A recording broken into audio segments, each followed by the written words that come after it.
예, 이번 시간에는 저희가 지난 시간까지 수립한 사업 모델에 관련해서 그 사업 모델에 대한 사업 타당성, 소위 말하는 사업성 검토에 대한 부분을 공부하도록 하겠습니다.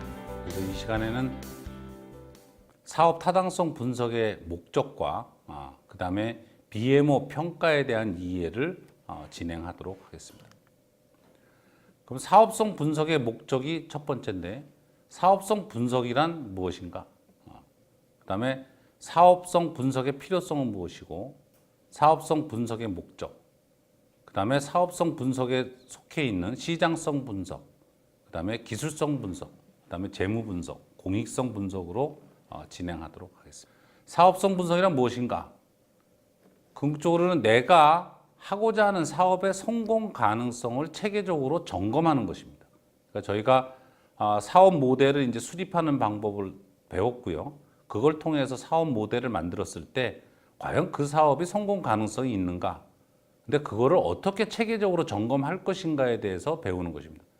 이것이 아마 사업을 안 해보신 분들이 가장 약한 부분이라고 할 수 있을 것입니다. 내가 하는 사업이 정말 사업성이 있을까? 근데 여기에서 그걸 하는 방법에 대해 체계적으로 하는 방법을 저희가 공부할 것입니다. 그 다음에 사업성 분석은 계획하는 사업과 관련된 제반 요소가 무엇이 필요한지를 분석하는 것입니다. 저희가 사업 모델을 수립하면서 어떠한 것들이 필요한지에 대해서 공부를 해봤지만 실질적으로 꼼꼼하게 한번 제반적인 요소를 분석하는 것. 그 다음에 또 창업이나 신규로 진출하고자 하는 사람들의 그 사업의 가치가 얼마나 되는지를 평가할 수 있는 방법입니다. 그래서 사업성 분석을 통해서 우리들은 신규 사업에 대한 가치를 평가할 수가 있습니다. 그럼 사업성 검토는 다음에 4단계로 진행이 됩니다. 제일 먼저 시장을 분석하고, 그 다음에 기술을 분석하고, 그 다음에 재무를 분석하고, 공익성 분석. 따로 얘기하면 시장성이 있는가? 내가 그 시장에 과연 들어갈 수 있을 만큼 실력이 있는가? 정말 수익이 날 수 있는가? 그 다음에 이 사업은 공익적으로도 도움이 되는 사업인가? 그 4가지를 갖다가 분석을 체계적으로 하는 방법을 배우도록 하겠습니다. 사업성 분석의 필요성입니다. 왜 필요한가? 일단 사업성 분석은 창업자 스스로 하는 것을 추천합니다. 제3자가 컨설턴트나 이런 사람들이 사업성 분석을 해줄 수 있지만 그거는 실질적으로 도움이 될 가능성이 적습니다. 창업자 스스로가 이 사업성 분석을 하는 것을 배워야 앞으로 다른 사업을 하더라도 지속적으로 본인 스스로 사업성 분석을 할 수 있는 역량을 키울 수가 있는 것이죠. 그 다음에 사업 계획서 작성 전에 반드시 사업 분석은 필수인 것입니다. 보통 많은 사람들이 사업계획서 작성하기 전에 사업 분석을 미미하게 하다 보니까 대부분의 스타트업들이 실패를 하는 것이죠. 거의 90%의 그 벤처들이 실패하는 가장 큰 이유는 이러한 사업 분석을 철저하게 못한 것인데, 가장 큰 이유는 이 사업 분석하는 방법을 모르기 때문입니다. 그 다음에 사업성 분석의 역할은 무엇이냐? 창업 실패 위험을 사전에 방지하는, 이게 얼마나 중요한 것입니까?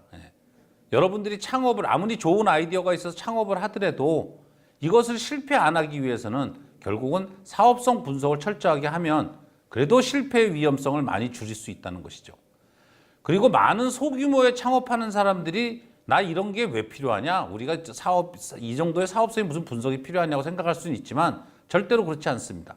소규모의 창업도 반드시 타당성 분석을 실시해야 합니다. 사업성 분석의 목적은 뭐냐? 첫째, 사업계획 필요 요소를 명확하게 파악하자. 내가 시장성이 있는지 경쟁성이 있는지 수익성이 있는지 이거에 대한 필요 요소가 무엇이냐. 두 번째는 창업자의 사업 능력, 경영 능력, 사업 분야 경영 능력을 향상시켜 주는 것입니다. 이 사업 분석을 해보면 이 사업에 대한 이해도가 하기 전보다는 훨씬 더 향상이 될 것입니다. 세 번째로는 사업계획 수립과 개선의 기회. 내가 어떤 분야를 갖다가 분석해 더 좋게 만들어야 될 수 있는, 분석을 통하면 개선점이 파악이 되기 때문에 그걸 통해서 개선을 할 수 있는 기회가 부여될 것입니다.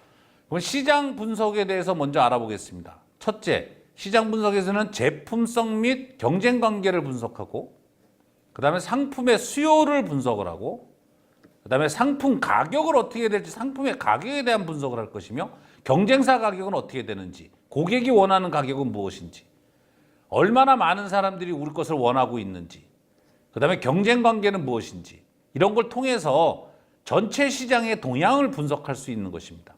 그 다음에 시장 및 제품의 환경 요소를 분석해야 합니다. 기술 분석 분야에서는 원재료, 내가 사용하고 있는 원재료의 수급은 제대로 될 수 있겠는가? 원재료 수급에 대한 분석, 그 다음에 생산 및 제조에 대한 공정에 대한 분석, 어떻게 생산을 해야 되는지, 그 다음에 제품의 사후 관리에 대한 분석, 이 물건을 팔고 나서 서비스를 어떻게 해야 되는 건지, 그 다음에 신제품 개발에 대한 분석, 이러한 분석 등을 통해서 내가 시장에 진입할 수 있겠는가 없겠는가에 대한 부분을 검증하는 것입니다. 재무 분석에 있어서는 일단 투자 ROI가 나오는지, 투자를 했는데 수익이 될 것인지, 매출액은 충분히 나올 수 있는 것인지, 그 다음에 투자한 비용이나 원가에 대한 분석, 그 다음에 이게 수익성이 있느냐, 재무적으로 타당성이 있느냐, 그 다음에 손익분기점은 어떻게 되는 것인지, 이러한 것들을 분석을 해서 수익성이 있고 지속성장한 사업인지를 검토하는 것입니다. 그다음 공익성 분야는 과연 이 사업은 부가가치 효과가 어떤 것이냐, 그다음 국제 수지적으로는 어떤 효과가 있는지, 이게 과연 시장 경쟁 활성화에 도움이 되겠는지, 고용 효과가 있겠는지, 그다음에 환경에는 어떤 영향을 미치는지, 이러한 분야의 분석을 통해서 사업이 공익성이 있는지 없는지를 분석을 하는 것입니다. 요약을 해보면 우리 이 장에서 사업성 분석이란 무엇인지, 사업성 분석의 필요성이 무엇이고, 사업성 분석의 목적에 대해서 알아보았습니다. 이 사업성 분석은 4가지가 있는데 시장성 분석, 기술 분석, 재무 분석, 공익성 분석.